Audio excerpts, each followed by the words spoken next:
देखिए आपका सीपीसी भाई पढ़ा जा रहा था और सीपीसी में आपका ये 50 और 52 चल रहा था, यानी कि लीगल रिप्रेजेंटेटिव के विरुद्ध डिक्री का निष्पादन।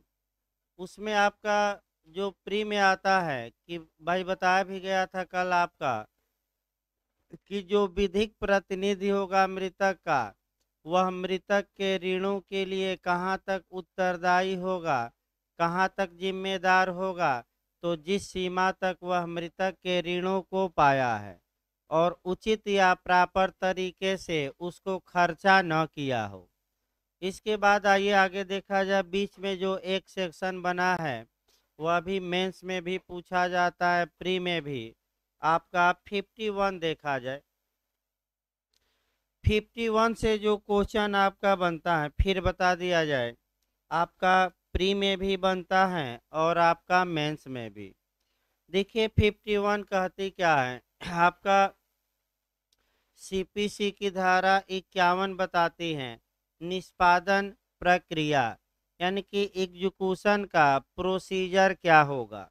तो आपका 51 में दिया गया है कि निष्पादन करने की न्यायालय की शक्ति, यानी कि पहले क्वेश्चन को पकड़िए कैसे बनता है, यानी कि डिक्री या आर्डर को एग्जीक्यूट कराने की न्यायालय का जो पावर है, तो न्यायालय कैसे कैसे, यानी कि किस प्रोसीजर द्वारा या किन तरीकों से या किस मेथड द्वारा डिक्री या आदेश को इन्फोर्स करा सकता है।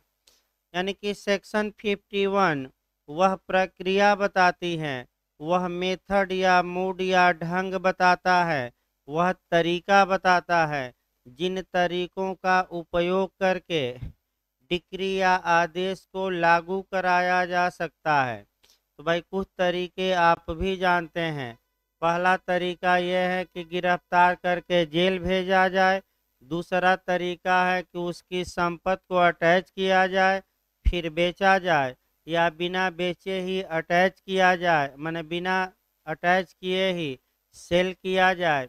तीसरा तरीका यह है कि अगर कोई प्रॉपर्टी है उस पर पजेशन दिलवाना है तो पजेशन या कब्जा दिलवाया जाए।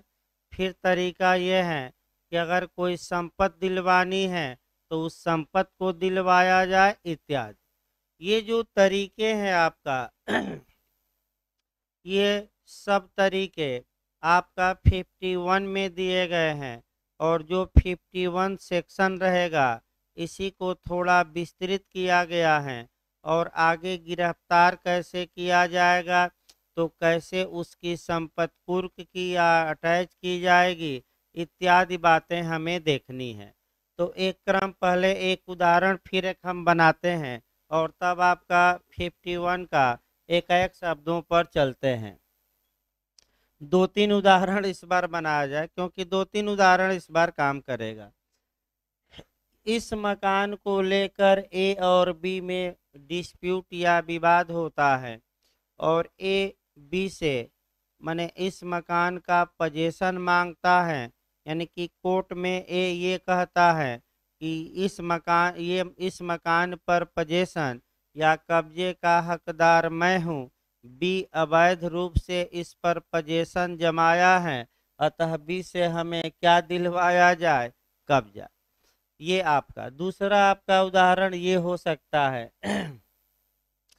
कि ए बी के खिलाफ मुकदमा करता है कि हजूर बी हमारा 10,000 रुपया उधार लिया है और बी से हमें 10,000 रुपया क्या किया जाए, दिलवा जाए। या सिविल वाद ये भी हो सकता है कि ए वाइफ या पत्नी है और पति से डिमांड करती है कि पति से हमें मेंटेनेंस दिलवाया जाए। या तमाम उदाहरण हो सकते हैं, लेकिन दो ही उदाहरण लेकर चले जाएं। अब पहले उदाहरण में ए के पक्ष में डिक्री पास की गई, यानी कि पारित की गई है, और दूसरे उदाहरण में भी किसके फेवर में डिक्री पारित की गई है, ए के। अर्थात न्यायालय ने बी को आदेशित किया है कि तुम कब्जा किसको दे दो, ए को, और दूसरे उदाहरण में न्यायालय ने किसको आदेशित किया है, बी को, कि तुम किसको पैसा दे दो, 1,000 रुपया ए को। अब ये है कि ये 10,000 जो रुपया है ये बी से ए को किस ढंग से दिलवाया जाएगा, या ये जो कब्जा है इस मकान का, ये कब्जा ए को किस ढंग से दिलवाया जाएगा। तो वहीं जो ढंग दिया गया है वह किस सेक्शन में दिया गया है, 51। तो 51 में फिर एक बार देखिए भाई, अगर बी पैसा नहीं दे, पहला तो कब्जा दिलवाना है, तो अगर बी कब्जा नहीं देता तो फोर्स या बल का प्रयोग करके बी से किसको पोजीशन दिलवा दिया जाएगा, ए को। अगर बी ये 10,000 रुपया ए को नहीं देता तब क्या होगा, तो दो तीन तरीके हैं। बी की जो चल या अचल प्रॉपर्टी है, यानी कि मूवेबल और इमूवेबल प्रॉपर्टी न्यायालय अटैच करे, कुर्क करके से नीलामी करवाए। बताया गया था कॉन्ट्रैक्ट में नीलामी। तो प्रपोजल है कि प्रपोजल के लिए इनवाइट करना, चलिए याद रखिएगा, यानी कि प्रपोजल मार दीजिएगा। तो बी माने कुर्क करवाए न्यायालय इसके बाद नीलामी करवाए, नीलामी करवा के बेचवाए, और जो धन आएगा बेचने से उसमें से कितना ए को दिलवा दे, 10,000। दूसरा है कि बिना अटैच किए डायरेक्ट नीलाम करके बेच दिया जाए। और तरीका यह है कि बी को गिरफ्तार करके कहाँ भेजा जाए, जेल। तो जेल जाएगा तो कितने दिन जाएगा ये आगे अभी बताया जाएगा। अभी भूमिका चलिए भाई, देखिए अब बेयर की भाषा, और तब आपका अगले सेक्शनों को कोरिलेट भी करते रहना। यहाँ एक एक देखिए आपका 51 में एक केस भी आपका पढ़ना है, एमसी वर्गीज का केस हम बताएंगे। उसमें सुप्रीम कोर्ट ने आर्टिकल 21 को उल्लेख करते हुए आपका निर्णय दिया है। लेकिन पहले देखिए आपका 51 शुरू किया जाए, बेयर एक्ट। निष्पादन कराने की न्यायालय की शक्तियां, देखिए आगे, ऐसी शर्तों और परिसीमाओं के अधीन रहते हुए, यानी कि ऐसी कंडीशन और ऐसे लिमिटेशन के अधीन रहते हुए, माने उसका पालन करते हुए, जो विहित की जाए। विहित की जाए मतलब प्रेस्क्राइब्ड की जाए। तो तुरंत यहाँ पकड़ना है कि जो ये विहित शब्द हैं, प्रेस्क्राइब्ड शब्द हैं, 2 बार पीसीजे में रिपीट परिभाषा किया है कि ये जो प्रेस्क्राइब्ड वर्ड हैं ये कहाँ परिभाषित हैं। पहला क्वेश्चन तो ये बनता है, तो सीपीसी की धारा 216। और विहित का मतलब या प्रेस्क्राइब्ड का मतलब क्या हुआ, कई बार हम बताए हैं, नियमों द्वारा विहित। नियमों द्वारा विहित का मतलब कि जो रूल या नियम सीपीसी के तहत बनाए जाते हैं उन्हीं को लीगल भाषा में प्रेस्क्राइब्ड कहते हैं। तो फिर क्वेश्चन बनता है, जे में बना है कि सीपीसी के तहत रूल कौन बना सकता है। तो अच्छे से याद रखिए, संघ, राज्य, संबंधित राज्य का उच्च न्यायालय और आपका उपर्युक्त सभी। तो क्या बताया कि भैया सब बता दिया, कौन बना सकता है नियम, उपर्युक्त सभी। तो ये जो संघ, राज्य या हाई कोर्ट नियम बनाते हैं वे नियम सीपीसी के भाग हैं, और लीगल भाषा में उन्हें क्या कहा जाएगा, प्रेस्क्राइब्ड या विहित। और ये जो विहित शब्द है ये कहाँ डिफाइन किया गया है, तो 216। इसका मतलब ये हुआ कि सेक्शन 51 के प्रयोग जब भी किया जाएगा, जो माने आदेश 21 में आपका जो नियम कुछ दिए गए हैं उन नियमों का क्या किया जाएगा, पालन, और उन नियमों के अधीन ही काम होगा। अगला शब्द देखिए, विहित किया जाए। न्यायालय डिक्रीदार के आवेदन पर, तो न्यायालय डिक्रीदार के आवेदन पर, तो इस उदाहरण में आप लोग फिर बताइए, डिक्री होल्डर या डिक्रीदार या आज्ञप्तिधारी कौन है? तो जो व्यक्ति जीतता है उसे एक लीगल नाम देते हैं डिक्रीदार, या हिंदी में, शुद्ध हिंदी में, आज्ञप्तिधारी या डिक्री होल्डर। तो कौन है इसमें डिक्री होल्डर? ए। और इसकी परिभाषा कहाँ दी गई है? धारा 2 के किस क्लाज में? 3। और जो हारता है उसको हम जजमेंट डेटर कहते हैं, निर्णित ऋणी कहते हैं। इसकी भी परिभाषा दी गई है, कौन, किस धारा में? तो सीपीसी की धारा 210 यानी कि 210 में। यानी कि आपका ए एप्लीकेशन दे, यानी कि न्यायालय में ए। हाँ बताइए, कोई पूछना है कुछ? देखिए आपका भाई, नहीं कुछ अगर बीच में पूछना हो तो भाई पूछ सकते हैं, रोक टोक नहीं है। अगर आपको मैंने, अगर देखिए कभी काल पढ़ाते समय भाई सेक्शन भी गलत हो सकता है, तो आपको लगे कि सर ने सेक्शन गलत बोल दिया या लिख दिया है तो एक बार इशारा कर दीजिए। शाम वाले बैच में, हाँ शाम को भाई आपका कह सकते हैं कि एपीओ का स्पेशल बैच लगा है, और आज से थोड़ा मॉडल भी उसको चेंज करना है पढ़ाने। कल थोड़ा धूप लग गई थी और आपका दिन में लेट हो गया, एक दो लोग आ गए उसी में लेट हो गया, 1:30 बज गया, धूप लग गई और शाम को सिर पकड़ लिया तेज। तो आप लोग भी भाई अपना गमछा उमछा या रुमाल बांध कर ही इधर से जाइए। और आज से हम भी आपका माने सुरक्षा बरतेंगे, क्योंकि हल्का सा उपेक्षा क्लास को डिस्टर्ब कर दे रही है। और अब क्लास डिस्टर्ब होने का मतलब कि बहुत ज़्यादा नुकसान हो जाएगा, क्योंकि जब एग्ज़ाम आ जाता है तो 15 मिनट का ब्रेक है, तो अगर 16 मिनट हो जाए तो 5 लोग चले जाते हैं कि सर चलिए समय हो गया पढ़ाने। इतना प्रेशर रहता है एग्ज़ाम के समय। तो आपका आईपीसी में भी अच्छा चैप्टर चल रहा है, आपका मेंटेनेंस पढ़ाया जाएगा शाम को 125, और आपका आईपीसी में भी 83 और 84 आज पढ़ाया जाएगा। तो आप ऑनलाइन भी भाई, जो लोग नहीं आ पा रहे हैं, आपका जल्दी कवर करना हो तो लाइव क्लास भी चलता है, लाइव क्लास आप देख सकते हैं, कोई दिक्कत नहीं है। देखिए आपका 51 फिर देखिए, न्यायालय डिक्रीदार के आवेदन पर, यानी कि किसने कोर्ट में आवेदन दिया है? जो जीता है, यानी कि डिक्री होल्डर के आवेदन पर आदेश दे सकेगा कि डिक्री का एग्जीक्यूशन या डिक्री का प्रवर्तन अब कैसे कैसे कराया जाए। वही आपका खंड देखिए, पहला खंड देखिए भाई, ये देखिए, विनिर्दिष्ट रूप से, विनिर्दिष्ट रूप मतलब कि स्पेसिफिक रूप से डिक्रीत किसी संपत्ति के परिधान द्वारा किया जाए। यानी कि फिर इसको उदाहरण से समझिए यानी कि डिक्रीदार के आवेदन, डिक्रीदार ने इजरा के लिए या निष्पादन या एग्जीक्यूशन के लिए आवेदन दिया कोर्ट में, तो कोर्ट आर्डर दे सकता है।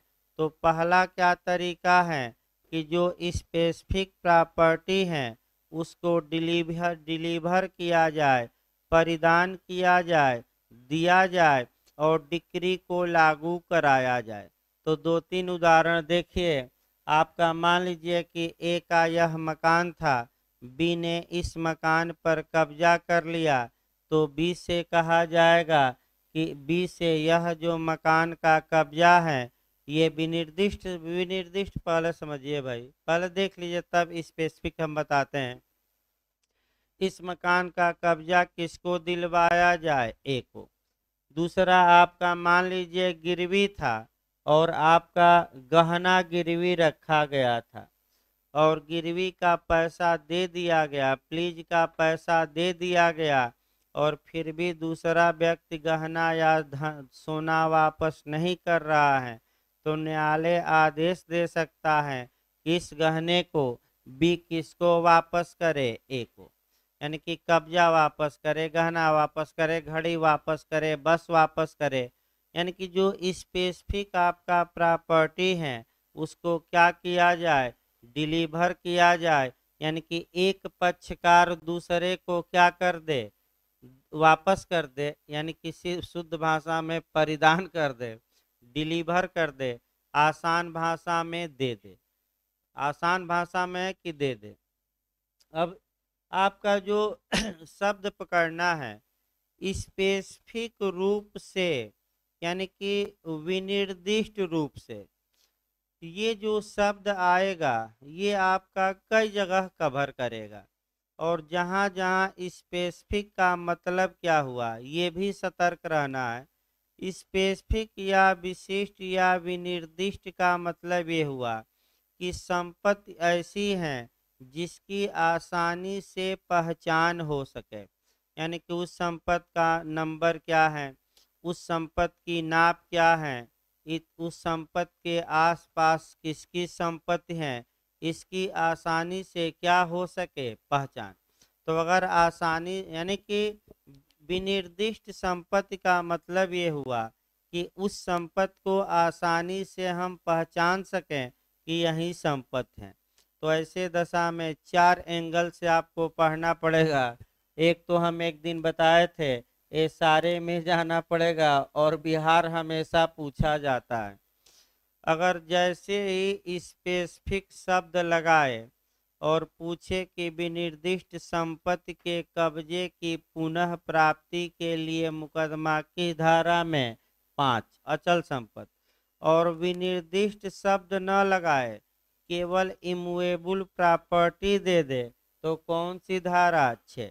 देखिए अंतर आ गया, एक शब्द में अंतर है। स्पेसिफिक शब्द लगा दे तो कौन सा सेक्शन है सारे का, 5, और स्पेसिफिक, ये बिहार में कई बार रिपीट किया है, स्पेसिफिक न लगाए तो कौन सा सेक्शन, 6। इसी प्रकार मूवेबल प्रॉपर्टी में अगर स्पेसिफिक लगा देता है तो 7, विनिर्दिष्ट शब्द लगा देता है पहले और नहीं लगाता तो कौन सी धारा, 8। इसी प्रकार जब आप टीपीए में आपका भी पढ़ाना है मार्गेज, जब आप मार्गेज पढ़ेंगे और सेक्शन 58 पढ़ेंगे तो एक बार उसमें शब्द गौर करिएगा, स्पेसिफिक लिखा है, यानी कि विनिर्दिष्ट अचल संपत्ति, यानी कि मार्गेज ऐसी अचल या इमूवेबल प्रॉपर्टी का होगा जिसकी पहचान निश्चित हो कि अनिश्चित, निश्चित। तो ये हम बताए। आपका दूसरा देखिए भाई, आपका ये पहला तरीका है कि कब्जे का न्यायालय क्या करे, परिधान करवाए। दूसरा देखिए, जो दूसरा तरीका है आपका कि किसी संपत्ति की कुर्की और विक्रय द्वारा या कुर्की के बिना विक्रय द्वारा की जाए, तो इसको भी आप देखिए अच्छे से, यानी कि किसी संपत्ति की, अब खंड भी देखिए, पहले तो किसी संपत्ति की, तो जैसे ही शब्द आया कि किसी संपत्ति की क्या किया जाए, या तो उस संपत्ति को कुर्क या अटैच किया जाए और उसके बाद उसको सेल किया जाए, और जो पैसा आए किसको दिलवा दिया जाए, डिक्री होल्डर को। या दूसरा ये है कि उसको अटैच न किया जाए बल्कि डायरेक्ट क्या किया जाए, सेल किया जाए, विक्रय किया जाए, और विक्रय से प्राप्त धन डिक्रीदार को दिलवा दिया जाए। ये दूसरा तरीका है। इस तरीके के फिर एक बार देखिए, जब ये तरीका आप पढ़ेंगे कि कुर्की और विक्रय, तो इसमें सेक्शन भी आपको पढ़ना पड़ेगा। 60 से आपका कहाँ तक है,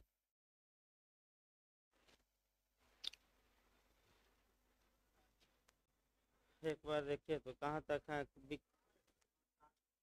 नहीं 60 से सेक्शन 67 तक है ना। फिर एक बार देखिए,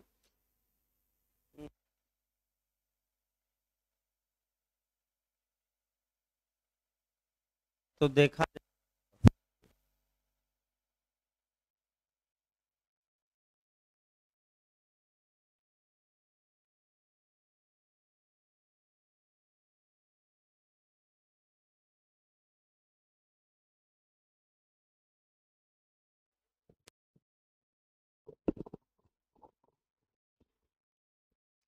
देखिए देखिए आपका फिर एक बार देखिए, यानी कि इसको थोड़ा समझिए, जब ये आप पढ़ेंगे तो फिर हम बता दें। आपका इसी के साथ आपका जो पढ़ना है, मुख्य रूप से धारा 60 पढ़ना है, और धारा 60 से भी आपका एक क्वेश्चन निश्चित प्री में बनता है। और आपका बिहार और झारखंड में मेंटेनेंस से क्वेश्चन बना था, तो एक क्वेश्चन आपका बनता है, 2-3 दिन में वो भी आ जाएगा। धारा 60 अगले हफ्ते आ ही जाएगी, मंगल या बुधवार तक चांस है, क्योंकि अभी तो गिरफ्तार करके कहाँ भेजवाया जाएगा, पहले जेल। तो फिर एक बार देखिए इसको भाई। न्यायालय जजमेंट डेटर की निर्णित ऋणी की किसी प्रॉपर्टी, थोड़ा यहाँ गौर करिए, किसी संपत्ति का मतलब ये हुआ कि जो व्यक्ति हारा है, या तो उसकी मूवेबल प्रॉपर्टी या इमूवेबल प्रॉपर्टी, यानी कि या तो उसकी चल संपत्ति या अचल संपत्ति, यानी कि न्यायालय किस संपत्ति को जब्त करके बेचवा सकता है, चल संपत्ति की अचल संपत्ति की दोनों। तो शब्द हमें पकड़ना है, क्या लिखा है, किसी संपत्ति। किसी संपत्ति मतलब कि यहाँ न तो स्पेशली चल दिया है, न ही अचल दिया है। इसका मतलब ये हुआ कि इसका मतलब ये हुआ कि यहाँ जो प्रॉपर्टी का नाम रहेगा वह चल अचल दोनों, यानी कि चल अचल जो हारा है व्यक्ति, उसकी चल और अचल दोनों संपत्तियों को अटैच किया जाएगा। अटैच करके बेचवा कर, और पैसा किसको दिया जाएगा, डिक्री होल्डर या जीतने वाला। या कुर्क न किया जाए, डायरेक्ट क्या किया जाए, तो क्या डायरेक्ट सेल किया जा सकता है कि नहीं, किया जा सकता है। और सेल करके किसको पैसा दिलवा दिया जाए, ए को। अब आपका फिर एक बार कोरिलेट अच्छा क्वेश्चन करिए, पिछली बार यूपी जे में बना है आपका।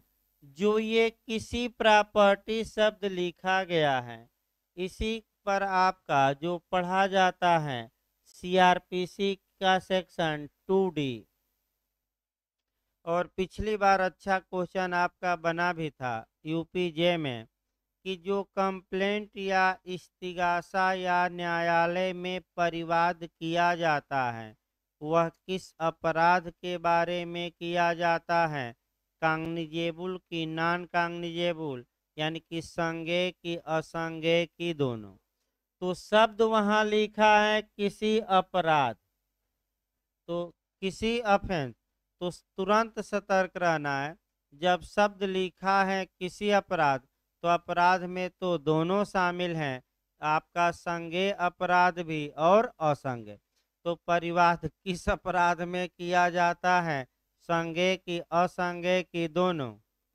और धारा फिर आ जाइए, बैक हो जाइए, सेक्शन 51 सीपीसी के तहत किस प्रॉपर्टी को अटैच किया जा सकता है, चल की अचल की दोनों।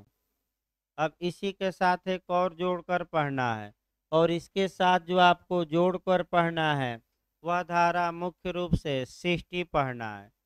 धारा 60 में उन प्रॉपर्टियों का उल्लेख किया गया है जिनको अटैच किया जा सकता है, सेल किया जा सकता है, और उन संपत्तियों का भी उल्लेख है जिनको सेल नहीं किया जा सकता, कुर्क नहीं किया जा सकता। यानी कि कौन सी प्रॉपर्टी अटैच और सेल की जा सकती है और कौन नहीं की जा सकती, उन संपत्तियों की एक लिस्ट दी गई है। और वह लिस्ट कहाँ दी गई है, धारा 60 लिस्ट बताई जाएगी आगे। आपका एमपी में तो ज़्यादातर ट्रैक्टर पूछता है, क्या ट्रैक्टर कुर्क हो सकता है कि नहीं, हो सकता है। क्यों, क्योंकि ट्रैक्टर कृषि उपकरण नहीं माना गया। तो आगे बताया जाएगा 1-2 दिन में भाई, लेकिन एमपी में एक क्वेश्चन कई राज्यों में आता है। अगला देखिए आपका, अगला जो सी प्रावधान देखिए, बी बताया गया। सी में जो प्रावधान आपका दिया गया है, जहां धारा 58 के अधीन गिरफ्तारी और निरोध अनुज्ञेय है, वहां गिरफ्तारी और ऐसी अवधि के लिए जो उस धारा में विनिर्दिष्ट अवधि से अधिक न हो, कारागार में निरोध द्वारा किया जाएगा। इसका मतलब ये हुआ कि निर्णित ऋणी को यानी कि हारने वाले को अब अगला तरीका क्या है कि जो व्यक्ति हारा है और डिक्री का पालन नहीं कर रहा है, तो ऐसे व्यक्ति को क्या किया जाए, अरेस्ट किया जाए और अरेस्ट करके कहाँ भेजा जाए, सिविल कारागार यानी कि सिविल जेल भेजा जाए। क्रिमिनल जेल ना भेजवा दीजिएगा, कहाँ भेजा जाएगा, सिविल कारागार। अब सिविल कारागार भेजा जाएगा तो यहाँ से भी आपका एक क्वेश्चन बनता है कि अगर बी को गिरफ्तार करके सिविल कारागार भेजा जाता है, तो यही आपका सुप्रीम कोर्ट का भी डिसीजन ध्यान में रखना है, अभी आगे बताएंगे हम। तो ऐसी दशा में बी ने आपका यहाँ 2-3 नियम है, देखिए आपका, क्योंकि यहाँ इक्विटी का भी नियम है, यहाँ आपका सुप्रीम कोर्ट की जो बातें हैं वो भी पढ़नी है और 2-3 और बातें भी पढ़नी है। तो इसको थोड़ा ध्यान से देखिए। पहला नियम, अगर अरेस्ट करके और जेल भेजा जाता है, तो इसके लिए जो सीपीसी में प्रावधान किया गया है वह मुख्य रूप से आपका किया गया है, कह सकते हैं कि 55 से लेकर यानी कि 55 से लेकर 59। फिर एक बार याद रखिए, गिरफ्तारी और डिटेन करना यानी कि अरेस्ट करके जेल भेजने के बारे में जो प्रावधान सीपीसी में किया गया है, वह प्रावधान किन धाराओं से किन धाराओं तक में विहित है, यानी कि किन धाराओं से किन धाराओं तक में है, आपका 55 से लेकर कहाँ तक, 59। तो बताइए, कुर्की और विक्रय की धारा से की धारा तक था, 60 से 67। और गिरफ्तारी और सिविल कारागार भेजना तो आपका 55 से लेकर कहाँ तक, 59। अब एक एक करके यहाँ भी आपका पूछा जाता है। फिर एक बार इसको देखिए, आखिर जब अरेस्ट करके और हारने वाले को जेल भेजा जाता है तो अधिकतम अवधि पूछी जाती है, अधिकतम उसे कितने दिन तक के लिए जेल भेजा जा सकता है। तो ज़्यादा समय नहीं है, केवल कितने समय के लिए, 3 माह।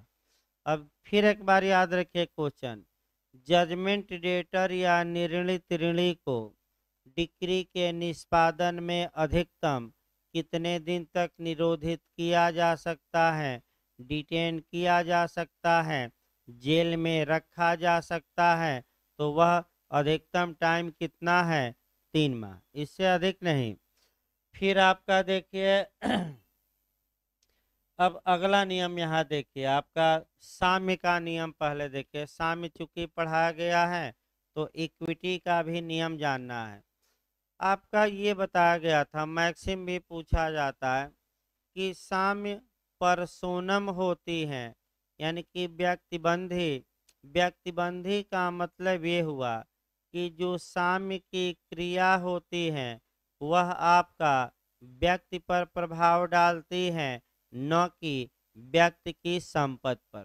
इसका मतलब ये हुआ कि अगर इक्विटी कोर्ट कोई निर्णय इंग्लैंड में देते थे, कोई व्यक्ति उस निर्णय का पालन नहीं करता था, तो इक्विटी कोर्ट कभी भी उसकी संपत्ति को जब्त करके बेचवाते नहीं थे, बल्कि उस व्यक्ति पर व्यक्तिगत प्रभाव डालते थे। क्योंकि इक्विटी गुड कंसेंस पर आधारित है। बिहार जे में इस बार आया था कि इक्विटी किस पर आधारित है, बताया गया था, अंतःकरण, शुद्ध अंतःकरण, गुड कंसेंस पर। अतः व्यक्ति के अंतर आत्मा पर प्रभाव डाला जाए और इसके लिए उसे गिरफ्तार करके कहाँ भेजा जाए, जेल। तो इक्विटी कहती है कि तब तक जेल में रखा जाए जब तक कि वह निर्णय का पालन न कर। लेकिन सिविल मामलों में कब तक जेल में रहेगा, निर्णय का पालन नहीं करता तो। अधिकतम सीपीसी में कितना समय दिया गया है, 3 माह। भाई ये इक्विटी। दूसरा नियम आइए, हारने वाले को गिरफ्तार करके जेल तभी भेजा जाएगा जबकि उसके पास पैसा देने का साधन है, यानी कि उसके पास धन था फिर भी नहीं दिया। अगर भी निर्धन है या इसके पास इतना धन ही नहीं है कि यह डिक्री का धन दे सके, तो क्या बी को गिरफ्तार करके जेल भेजा जा सकता है कि नहीं? तो नहीं भेजा जाएगा। सुप्रीम कोर्ट ने आपका सुप्रीम कोर्ट ने ये कहा कि अगर बी के पास पैसा ही नहीं है तो बी को गिरफ्तार करके जेल भेजा जा सकता है कि नहीं? तो हमारे उच्चतम न्यायालय ने कहा कि नहीं। फिर याद रखिए, यानी कि कब भेजा जाएगा, ये आपका केस आया और उसी केस में सुप्रीम कोर्ट ने बताया। अभी अगले खंड में हमें बताना भी है, नहीं केस समाप्त हो गया भाई। देखिए आपका आगे देखिए भाई, अगला खंड देखा जाए तो डिटेल में चलेगा ही। अगला है, रिसीवर के नियुक्ति द्वारा किया जा सकता है, यानी कि जो डिक्री का एग्जीक्यूशन है वह रिसीवर या प्रापक की नियुक्ति करके भी किया जा सकता है। तो अगला तरीका क्या है, देखिए एक तरीका याद रखिएगा मेंस के लिए भी। पहला तरीका हमने बताया कि स्पेसिफिक प्रॉपर्टी को डिलीवर किया जाए। दूसरा तरीका हमने बताया, तरीका याद रखिए, कि निर्णित ऋणी या हारने वाले की किसी भी संपत्ति को कुर्क करके बेचा जाए या बिना कुर्की के ही डायरेक्ट क्या किया जाए, बेचा जाए। तीसरा तरीका है कि निर्णित ऋणी को गिरफ्तार करके निरोधित किया जाए, जेल भेजा जाए। और चौथा भी तरीका मैं बता रहा हूँ अब, कि किसकी नियुक्ति कर दिया जाए, रिसीवर की। रिसीवर को हिंदी में कहते हैं प्रापक। तो प्रापक समझिए भाई, प्रापक पर थोड़ा डिटेल किया जाए। जहाँ तक रिसीवर या प्रापक की बात है, जब भी आप रिसीवर को पढ़िए तो आप कहाँ कहाँ पढ़ेंगे? तो पहले तो सेक्शन 51 पढ़ेंगे रिसीवर के बारे में। न्यायालय उचित समझे तो रिसीवर की नियुक्ति कर सकता है। तुरंत आपका कौन सा सेक्शन पढ़ेंगे, 94। और रिसीवर की नियुक्ति के लिए प्रोसीजर क्या होगा, इसके लिए कौन सा आदेश पढ़ना है, 40। फिर 3 एंगल देखिए, न्यायालय प्रापक या रिसीवर की नियुक्ति करके डिक्री को एग्जीक्यूट करा सकता है। ये 51 में स्पष्ट रूप से दिया गया है। दूसरा नियम, सारवान जो प्रावधान है कि न्यायालय चाहे तो रिसीवर की नियुक्ति या प्रापक की कर सकता है, ये कहाँ दिया गया है, सेक्शन में 94। और रिसीवर की नियुक्ति के लिए जो प्रोसीजर है शुद्ध रूप से, वह किस आर्डर में मिलता है, यानी कि प्रथम अनुसूची के किस आदेश में डिटेल में दिया गया प्रक्रिया, 40 यानी कि 40। आपका पिछली बार 2 क्वेश्चन रिसीवर से आया था। अब दोनों पहले रिसीवर के बारे में समझिए और तब एक उदाहरण देखा जाए। रिसीवर आपका पहला क्वेश्चन आया था कि जो ये प्रापक होता है या रिसीवर होता है, ये किसका अधिकारी होता है? तो वादी का कि प्रतिवादी का कि न्यायालय का? न्यायालय का। रिसीवर या प्रापक की नियुक्ति न तो वादी करता है न प्रतिवादी, बल्कि करता कौन है, न्यायालय। ये न्यायालय का अधिकारी होता है। यह पब्लिक सर्वेंट माना जाता है, यानी कि आईपीसी के सेक्शन 21 में जो पब्लिक सर्वेंट की परिभाषा दी गई है ये पब्लिक सर्वेंट माना जाता है। रिसीवर न्यायालय की ओर से संपत्ति को कब्जा ले सकता है, संपत्ति बेच सकता है, किराया वसूल सकता है, उसके लिए मुकदमा कर सकता है। सभी शक्तियां किसको प्राप्त हैं? रिसीवर को। और रिसीवर अपने कार्यों के लिए किसके प्रति उत्तरदायी होता है? न्यायालय के प्रति। हिसाब किताब किसको देता है? न्यायालय को। इसके बदले में वह वेतन नहीं पाता बल्कि पारिश्रमिक पाता है। और अंतिम क्वेश्चन आपका ये आया कि कलेक्टर को रिसीवर नियुक्त किया जा सकता है कि नहीं? पिछली बार आया था। और आदेश 40 के किस नियम में? 5 में। भाई रट कर जाइएगा। कलेक्टर को रिसीवर नियुक्त किया जा सकता है कि नहीं? तो किस आर्डर के किस रूल में? तो आर्डर 40 के रूल 5 में। अब वो आगे बताया जाएगा। रिसीवर भाई पढ़ना भी है, इसमें 2 क्वेश्चन इसी में मिले थे। फिर एक बार देखिए, एक रिसीवर को आपका नियुक्त करवाया जा कम से कम। देखिए मान लीजिए कि आपका रिसीवर कोई, मान लीजिए बस है, बस ही को का बस, और इसको मान लीजिए कि बस को कुर्क करके बेचवाना है क्योंकि जो हारने वाला है वो पैसा नहीं दे रहा है।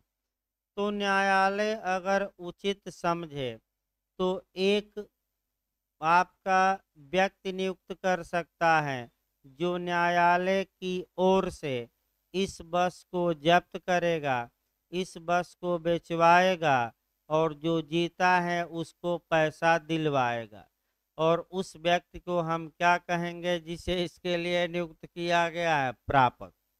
यानी कि प्रापक का मतलब ये हुआ कि कोर्ट अपॉइंट करता है और वह कोर्ट का ही अधिकारी होता है और कोर्ट के गाइडलाइंस के अनुसार वह कार्य करता है। तो अगला देखा जाए, प्रापक के बारे में डिटेल में आपका पढ़ाया जाएगा, यह नहीं कि समाप्त हो गया इतने में। अगला देखिए, ऐसी अन्य रीत से किया जाए जिसके दिए गए अनुतोष की प्रकृति अपेक्षा करे। यानी कि इसका मतलब ये हुआ कि भाई किस प्रकार का अनुतोष प्रदान किया गया है। तो आपका निष्पादन कराने का जो ढंग है, उन ढंगों में जो अगला ढंग है उसे हम कहते हैं रिजुडियरी मेथड।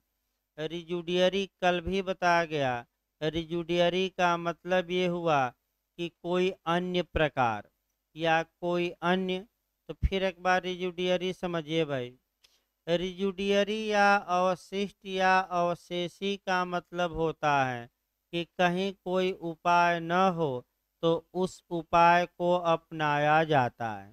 जैसे आईपीसी में कल भी मैं बताया था कि अगर कहीं भी क्रिमिनल अटेम्प्ट या आपराधिक प्रयत्न को आपका दंडनीय नहीं बनाया गया है तब कौन सी धारा में वह व्यक्ति दंडनीय होगा?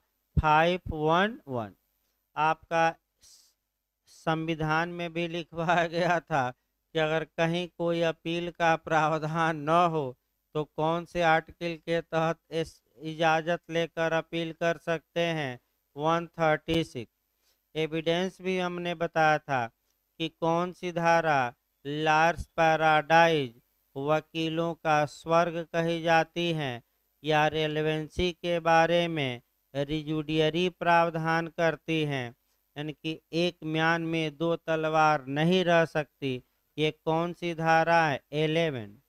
यानी कि एविडेंस की धारा 11 में स्पष्ट प्रावधान है। तो एविडेंस चलेगा तो बताया ही जाएगा आपका। लेकिन एक उदाहरण हमने बताया कि अन्य तरीका भी न्यायालय क्या कर सकता है, अपना सकता है, जो उसे क्या लगे उचित। अब आइए प्रोविजो देखिए आपका।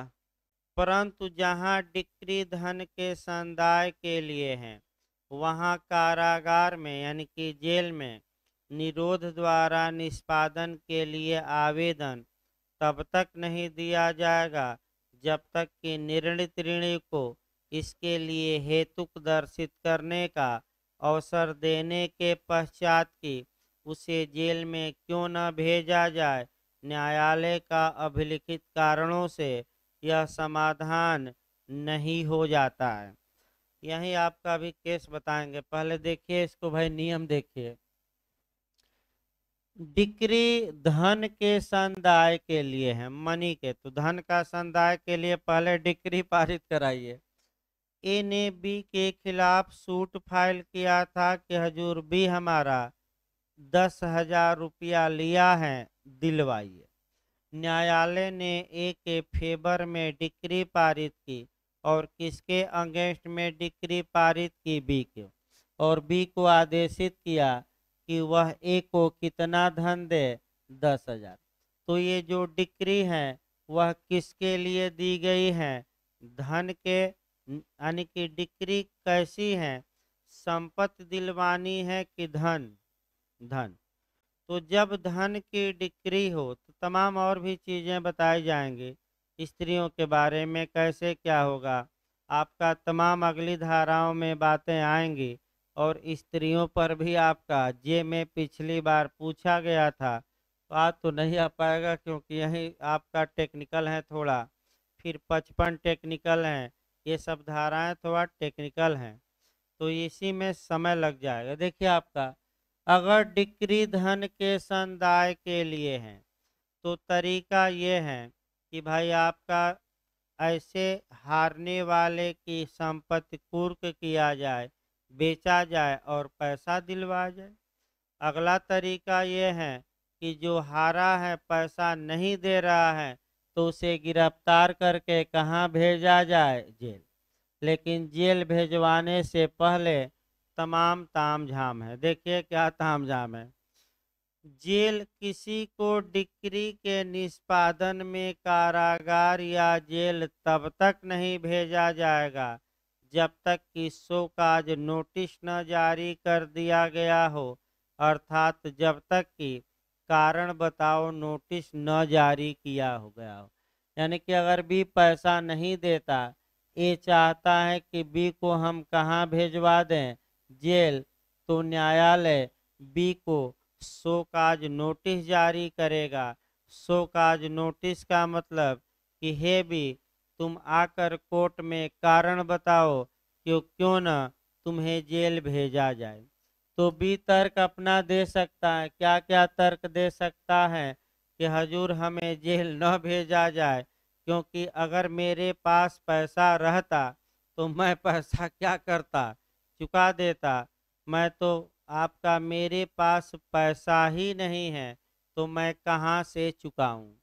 तो अगर बी ये साबित कर देता है कि मेरे पास पैसा और रुपया और धन नहीं है कि मैं 10,000 चुकाऊं, तो बताइए क्या बी को इस मामले में अब जेल भेजा जाएगा कि नहीं? नहीं। सुप्रीम कोर्ट ने आपका एमसी ने देख लें केस भाई, हल्का सा मिस कर रहा है कहीं केस भी ना सब। देखिए भाई आपका जाली जॉर्ज वर्गीज का केस है। जाली जॉर्ज वर्गीज बनाम बैंक ऑफ कोचीन, ये AIR 1980 सुप्रीम कोर्ट। फिर एक बार उसी पर बेर एक बार लिख लीजिए, लीडिंग केस है ये। जाली जॉर्ज वर्गीज,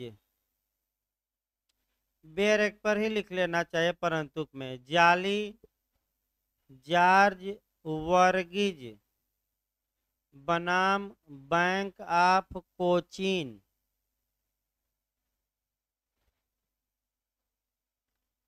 जाली जॉर्ज वर्गीज बनाम बैंक ऑफ कोचीन। देखिए इसमें हुआ क्या, फिर वही कहानी। भाई मान लीजिए कि बैंक वाले थे, देखते हैं कि बैंक वाले हमेशा डरवाते रहते हैं, नोटिस पर नोटिस, नोटिस पर नोटिस। अब बी ने मान लीजिए बैंक से लोन लिया है, बैंक वाले लोन दे दिए। अब बैंक वाले बी को हमेशा नोटिस जारी कर रहे हैं कि मुकदमा कर देंगे, जेल भेजवा देंगे। तो बी को ऐसे जेल नहीं भेजवाया जा सकता। अब होता क्या था, बेचारे बी के पास धन रहता नहीं था और न्यायालय से आदेश निकलवाकर और बैंक वाले बी को कहाँ भेजवा देते थे पैसा न देने पर? जेल। तो सुप्रीम कोर्ट ने ये कहा कि भाई ऐसे लोगों को जेल तभी भेजवाया जाएगा जब उनके पास पैसा हो और देने में क्या कर रहे हो, आनाकानी। अगर पैसा ही नहीं है और उसको जेल भेजा जाए तो ये आर्टिकल 21 का क्या माना जाएगा? उल्लंघन। यानी कि इसका मतलब ये हुआ कि भाई आपका, फिर हम बता दें आपका, कि पैसा होते हुए नहीं दे रहा है तब जेल भेजा जाएगा। अब पैसा ही नहीं है, नहीं दे रहा है, तब उसे जेल नहीं भेजा जाएगा। तो और क्या उपाय है? तो उसकी संपत्ति को कुर्क किया जाए, बेचवाया जाए और पैसा क्या किया जाए? वसूला जाए। भाई जेल तो भेजवाया नहीं जा सकता। फिर एक बार भी देखिए अगला बेयर एक्ट भाई है, परंतु जहां डिक्री धन के संदाय के लिए है तो वहां गिरफ्तार करके जेल भेजने से पहले उसको शो काज नोटिस जारी होगा। कारण पूछा जाएगा, क्यों न तुमको गिरफ्तार करके क्या किया जाए? सिविल कारागार भेजा जाए। तो देखिए आपका अगला, देखिए इसी में शब्द भाई, अब न्यायालय को आपका कुछ समाधान होना चाहिए और तभी आपका न्यायालय गिरफ्तार करके जेल भेज सकता है। यानी कि कुछ शर्तें दी गई हैं। देखिए क्या क्या शर्तें हैं। न्यायालय को समाधान हो जाए, समाधान माने विश्वास हो जाए, विश्वास मतलब बिलीव हो जाए। क्या क्या बिलीव हो जाए? अब तीन उपखंड दिए गए हैं, परंतु का पहला देखिए, निर्णित ऋणी इस उद्देश्य से या यह परिणाम पैदा करने के लिए कि डिक्री के निष्पादन में बाधा हो या विलंब हो। यानी कि जो हारने वाला है, यह आपका इस उद्देश्य से या यह परिणाम पैदा हो कि डिक्री के एग्जीक्यूशन में बाधा पड़ जाए या डिले हो। क्या करने वाला हो? यानी कि इसका मतलब ये हुआ कि इस उदाहरण में जो भी है वह इस आशय से कुछ कार्य करता है। अब कौन से कार्य करता है आगे बताया जाएगा, कि डिक्री को लागू कराने में बाधा आए या डिक्री को लागू कराने में क्या हो जाए? डिले। तो क्या करता है भाई? इसके लिए देखिए दो खंड, न्यायालय की अधिकारिता की स्थानीय सीमाओं से फरार होने वाला है या उन्हें छोड़ने वाला है। इसका मतलब ये हुआ कि न्यायालय की स्थानीय अधिकारिता, लोकल जुडिक्शन से फरार हो जाएगा। यानी कि प्रयागराज में रहता था, अब प्रयागराज से अब क्या हो जाएगा? फरार। तो अगर आपराधिक मामलों में अभियुक्त फरार हो जाता है तो वहाँ तो फरारी की घोषणा की जाती है, प्रोकमुलेशन किया जाता है, आपका माने आपका प्रोकमुलेंट अफेंडर घोषित किया जाता है धारा 82 में। और अगर यहाँ न्यायालय को ये विश्वास हो जाए कि बी आपका कह सकते हैं कि क्या होने वाला है, प्रयागराज से फरार या प्रयागराज छोड़ने वाला है। फरार होना यानी कि भाग जाना, और छोड़ने वाला है मतलब ये हुआ कि पूरी प्रॉपर्टी उपॉर्टी लेकर अब क्या करेगा यह इलाका हमेशा के लिए। या दूसरा, उस वाद के दायर किए जाने के पश्चात जिसमें वह डिक्री पारित की गई थी, अपनी संपत्ति के किसी भाग का बेईमानी से अंतरित कर चुका है, छिपा चुका है या हटा चुका है, अथवा अपनी संपत्ति के संबंध में दुर्भावनापूर्ण यानी कि असद्भावपूर्ण कोई कार्य कर चुका है। इसका मतलब ये हुआ कि मुकदमा जब दायर किया गया था और बी को ये लगता था कि हम हार जाएंगे, तो हारने से पहले ही न बांस रहेगी न बांसुरी बजेगी। तो हारने से पहले क्या किया जाए? सबसे अच्छा उदाहरण पाकिस्तान का है कि न आपका इमरान खान ने सोचा कि न बांस रहेगी न बांसुरी बजेगी, इसका मतलब ये हुआ कि न सदन रहेगी और न अविश्वास प्रस्ताव पर वोटिंग होगी, तो सदन को ही क्या किया जाए, भंग। तो सुप्रीम कोर्ट को दुहाई दीजिए कि सुप्रीम कोर्ट ने पाकिस्तान में लोकतंत्र की क्या की है। वैसे भी सेना गिद्ध दृष्टि लगाई हुई है कि डिस्टरबेंस हो तो हम क्या करें, पाकिस्तान पर फिर से शासन करें।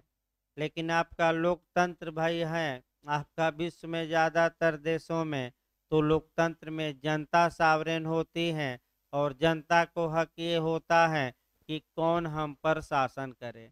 मिलिट्री को हक नहीं होता, वो अलग बात है भाई आपका।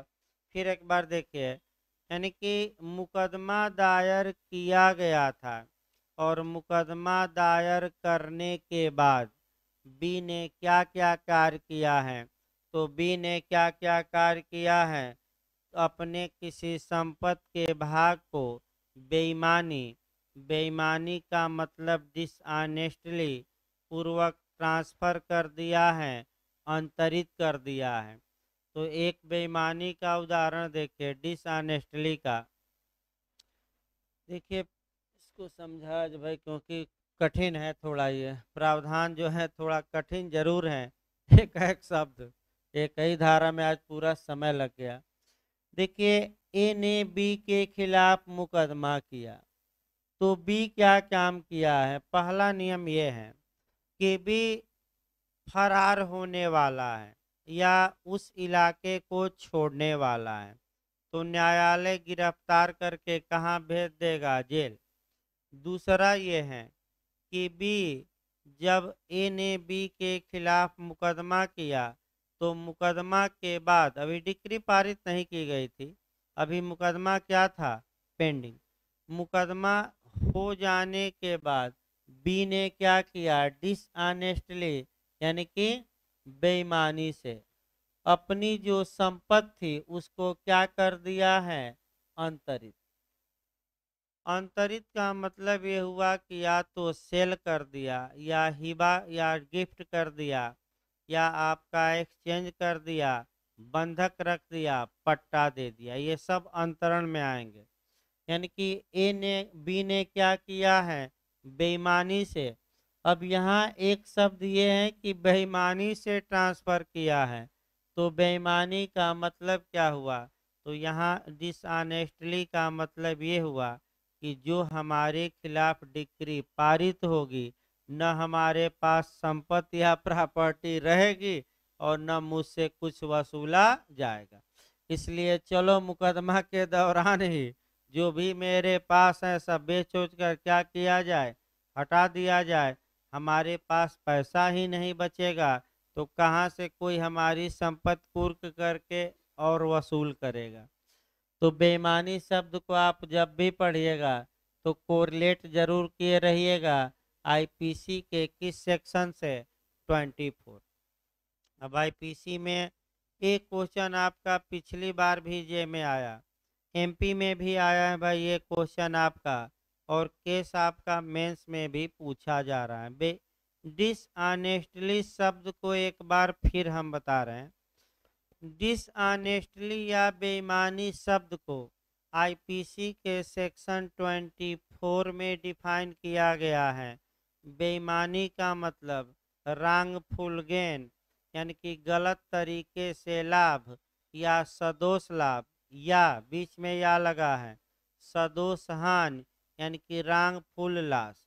अब एमपी का क्वेश्चन है कि बेईमानी का मतलब क्या हुआ, तो सदोष लाभ, सदोष हानि, सदोष लाभ और सदोष हानि, और सदोष लाभ या सदोष हानि। क्या बीच में कौन मारेंगे सही, और वाला नहीं, कौन वाला, यानी कि बीच पॉइंट पकड़िए, बीच में क्या लगा है, या, तो या वाला ऑप्शन। यानी कि बेईमानी के लिए यह आवश्यक नहीं है कि एक पक्षकार को नुकसान हो और दूसरे को लाभ हो। अगर एक को लाभ हुआ, दूसरे को कोई नुकसान नहीं हुआ, तब भी बेईमानी। और अगर दूसरे को केवल नुकसान हुआ और पहले व्यक्ति को कोई लाभ नहीं हुआ, तब भी क्या कहलाएगा, बेईमानी। इस विषय पर जो केस पूछा जाता है वह केन मेहरा का केस है। KNYPC में डिटेल में चलेगा, यहाँ तो 1 मिनट भाई। केन मेहरा का केस भाई याद करके जाएगा। केन जो मेहरा था ये आपका भारत सरकार के जहाज को उड़ाकर पाकिस्तान ले गया था। पाकिस्तानी सरकार ने जहाज जब्त कर ली और केन मेहरा को वापस कर दिया भारत को। केन मेहरा पर भारत की जहाज की थेफ्ट या चोरी के लिए मुकदमा चला। और ये तर्क क्या दे रहा था, वही बेईमानी का ही तर्क उठाना है। तर्क केन मेहरा ये दे रहा था कि हजूर बेईमानी के लिए आवश्यक है कि एक पक्षकार को लाभ हो और दूसरे को क्या हो, नुकसान। तो हम तो चोरी किए लेकिन हमें कोई लाभ हुआ नहीं, भले ही भारत सरकार को क्या पहुंचा हो, नुकसान। और सरकारी वकील कह रहे थे कि हजूर बीच में कौन शब्द लगा है, आर। या का मतलब कि दोनों एक साथ आवश्यक नहीं है, अगर कोई एक भी मिल जाए तो बेईमानी माना जाए। तो न्यायालय ने कहा कि भाई ये जरूरी नहीं है कि चोर को कुछ लाभ हो और जिसकी संपत्ति थी उसको कुछ हानि हो। अगर चोर को लाभ हुआ और जिसकी संपत्ति थी उसको कोई नुकसान नहीं पहुंचा, तब भी बेईमानी और चोरी का अपराध माना जाएगा। अगर चोर को कोई लाभ नहीं हुआ लेकिन जिसकी संपत्ति थी उसको केवल नुकसान हुआ है, तब भी बेईमानी, क्योंकि बीच में क्या लिखा है, या का मतलब कि दोनों नहीं, दोनों में से कोई क्या, एक। ये तो आपका एपीओ में आया था ऐसा क्वेश्चन। जे में देखिए भाई लास्ट आपका क्वेश्चन इस पर बताया जाए। अगर प्रॉपर्टी हटाते समय डिसऑनेस्टली या बेईमानी है तो वह आपका थेफ्ट माना जाएगा। और अगर बेईमानी है बाद में, यानी कि पश्चातवर्ती आशय बेईमानी का है, तो उसे आपका आपराधिक दुर्विनियोग माना जाएगा, यानी कि 403 IPC 403। यही आपका पूछा गया था कि आपका किस मामले में पश्चातवर्ती आशय बेईमानी का होता है, तो चोरी में, कि लूट में, या आपराधिक न्यास भंग माने आपराधिक न्यास भंग में, या आपराधिक दुर्विनियोग में। तो किसमें बाद में आशय बेईमानी का होता है, आपराधिक दुर्विनियोग। आइए देखिए एक उदाहरण बताना पड़ेगा इस पर भाई, लगातार क्वेश्चन बन रहा है। इसका मतलब ये हुआ कि मान लीजिए ए गया एक फंक्शन में और लोग बाहर जूता उतारे थे, ए भी जूता उतार के अंदर गया और तब तक कहीं से फोन आ गया, जल्दी जल्दी भागा और दूसरे का जूता पहनकर अपने घर पहुंच गया। घर जाकर देखा तो ये आया कि ये तो दूसरे का जूता हम पहन कर आ गए हैं। तब उसके मन में बेईमानी आई कि चलो हमारा जूता फटा था और दूसरे का जूता हम पहन कर आ गए हैं, ये नया है, अब वापस नहीं करेंगे। तो ए ने कौन सा अपराध किया, चोरी के न्यास भंग किया, आपराधिक दुर्विनियोग अपराध। क्यों, क्योंकि जिस समय वह जूता हटाया था उस समय उसका बेईमानी का आशय। अब याद रखिए नहीं कि परेशान करने के लिए जूता हटाना चोरी नहीं मानी जाएगी फिल्मों वाली, कि जूता ले लो और पैसा क्या करो, चोरी नहीं है वो क्या है। अब ये नहीं कि चोरी करा दीजिएगा भाई, वो हंसी मजाक की चीज है। और आपको संविदा में भी बताया गया कि संविदा हंसी मजाक की चीज। तो मान लीजिए कि भाई आपका ए का कोई पेन है और बी ने कुछ समय के लिए छुपा लिया, और ए को बस ये है कि थोड़ा ये इसको परेशान किया जाता है, चोरी नहीं है, क्योंकि इरादा ये नहीं है कि ले लें।